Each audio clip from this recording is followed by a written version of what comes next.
Hi there, it's John from Commercial Real Estate Online. Welcome to the program, welcome to the video show. In this particular set of ideas, I want to talk about shopping centres. It can be from a sales, leasing or property management perspective. Over the years, I've had a lot to do with retail shopping centres. So when I walk into a shopping centre, it doesn't matter what I'm going to do on the shopping centre. I will do something like the matrix I'm about to share with you. So please look at this. Create your checklist from this and add to it any other items that can be helpful to you in your location. So the website to contact us, of course, if you need help or ideas, is commercial-real-estate-training.com. Let's get into this particular matrix. It's a valuable resource tool to help you ask questions, explore, research, and improve your services specifically for the clients you work for. Let's have a look at it. So this is the matrix relating to a retail property tenancy mix review. So why do you need to look at the tenancy mix? Well, it's very important if you're trying to sell, lease, and or manage. The duties of property management are a bit different, of course, but the checking of the property is very similar between the three service disciplines. So let's go through this. And by the way, I've got an article here at the website for you, which you can check out and visit and print off. So this is the article which supports this particular topic. And if you go to this article and then look at all the topics I've got here for you, this will help you enormously. So let's look at this and let's go further. So these items here can be looked at in any particular order. It doesn't really matter which order you're going to choose. But what you've got to do is pick up the elements within each particular topic. So let's look at the identity of the parties to start with. That will be the tenants, contact details, the directors of the businesses, the managers on site for each particular shop. And then I would do a SWOT analysis of the tenants in the property, just so I can understand what I'm seeing, who are the stronger tenants, who are the weaker tenants, where are the opportunities, where are the threats. So that's the identity of the parties. Now, as part of that, I will inspect the premises. I'll take photographs. I'll look at the issues of occupancy. That is pre-occupancy, anybody who's moving in there, what would they need to consider? Regards shop design, signage, that sort of thing. During occupancy and end of occupancy. I take photos in dealing with tenants through all of these aspects.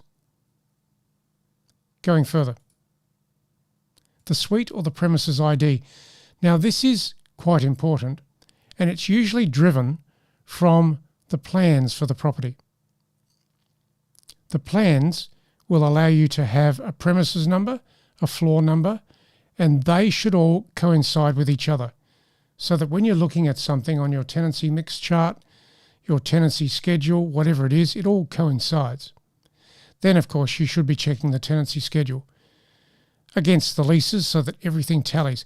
This area here is so important to get right. You've got to get your facts under control, and that's where you do it. Now, as I said earlier, you will be identifying the parties, but this area here will allow you to make sure you're looking at the shops correctly. Now, the area of occupancy. That's by premises, by floor, by merchandise groups, so that I know the tenants that are in the property by those various leverage points. Then I go into the vacancies. Have I got some? Probably. Most shopping centres have vacancies over time. Current vacancies, soon to be vacant, that's in the next 6 months. The pop-up tenants will be there anyway. They are let's say the mum and dad tenants who create short-term occupancies, maybe in the mall, common areas, whatever. The leasing strategies will be important because from that, you'll have a vacancy marketing plan and asking rents for these particular things here. And of course, again, the SWOT of the vacancies. The good ones, the bad ones, the difficult ones. Going further. Options and expiries. I'm always looking at least 12 months ahead and in some cases 18 months ahead for the vacancies that are coming up, because I know I've got to do something. Be it change the tenancy, move the tenancy, relocate them to a better spot. If they're a strong tenant for me, I don't want to lose them. So I've got to work out how to deal with that. And then, of course, the options will have trigger dates. The expiries will have end dates. So these are what we call critical dates, and you've got to watch them. There'll be make good requirements that have to occur before the expiry. So I would, again, monitor the critical dates as part of that. And then, of course, there are priority tenants within the tenancy mix. These are the tenants that I will go out of my way for to protect, maintain, retain, and of course I'll have a tenant retention plan as part of that, and they will be in the tenant retention plan. Lessee covenants, that's the tenants. I'll look at all the leases to understand the things in each particular lease. When you're looking at a large shopping centre, it's a big job, I get that. But you've got to look at the leases because each lease is different, and you've got to understand within that the critical dates, getting copies of the leases, checking these things, looking at the payment of monies, the maintenance required, the insurance. There's probably a few other things you can add to the list as well.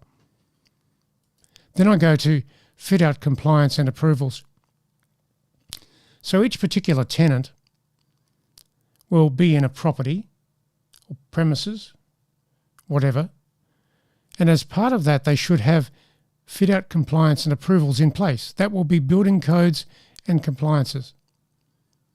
Now, I'll be inspecting the tenancy to make sure that everything is what it should be in accordance with the lease. Particularly, I'll be looking at emergency and safety issues relating to that tenancy and or the property. Tenant plans and drawings, I'll check those off as well. And then I'll look at building common areas through the mall area, through the outside of the property, how it all works. So fit out compliance and approval. You've got to be code compliant. And then look at emergency and safety. And there'll be check processes for that. Now, insurances and risk, that is certificates of currency, plate glass, public liability, the insurance and risk factors that tenants generate to the property. At a very bare minimum, a tenant in a shopping centre will be generating plate glass insurance, but also public liability. So those have to be active. And then there'll be other insurances that you may wish to look at relative to that particular tenant and property. So that's the first half of this particular program. Tomorrow I'll put out the next half, which is all of these particular requirements to take you into regards the retail tenancy mix review for a shopping centre. Now, don't forget to check off this particular article, which I showed you before. Get a copy of that, how to do a lease and tenant mix analysis in commercial and retail property management. It's easy to copy and print. It will be your checklist. Just use it. Now, all of the items here can be expanded based on your property for what it is, what it needs to be, and how you'll work with that. So that's the message there. Tomorrow I will cover off on these issues here and take you into those other checks that I do with a retail tenancy mix review process. So thanks for listening to the program. I'll put this video out on the YouTube channel straight away and you can start to work on it. As I said, retail is such a good part of the industry. Sales, leasing or property management, or all three depending on what your skill base may be. But get to know your retail properties and work them deeply. It is a specialist part of the market. Thanks for listening. I'll catch you again in the next part of the program.